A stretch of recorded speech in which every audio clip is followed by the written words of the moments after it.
Good evening, bros. I beg you, not vex my sister. No, we just ask you this question. What would be the difference between morning food and breakfast? Morning food and breakfast. Morning food na normal food wey we dey shop now.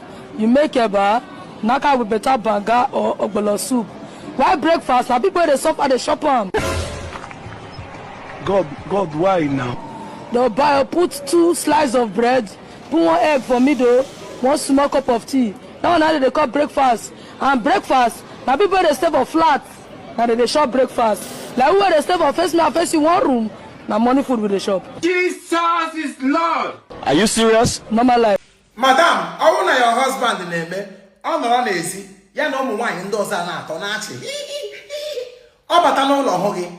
You are much aware. You're the guy with a fuel and alcohol. Zoom.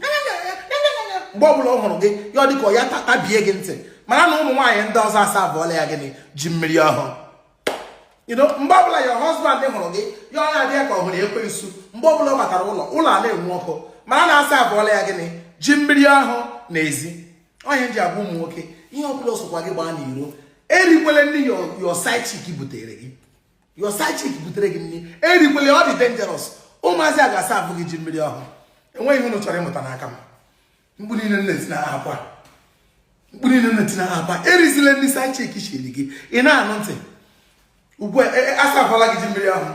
Whatever Wednesday. I will let the way Ganapatagi. Only for you 1 carton. I will let Ganapatagi. Oh, I'm many of them. Yes, I choke. Go choke.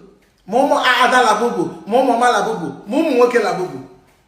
Asa for like Jim Million. It was there your wife. You are the getting on a question. Whatever. He gave it. Where? Origin in a Jim Million.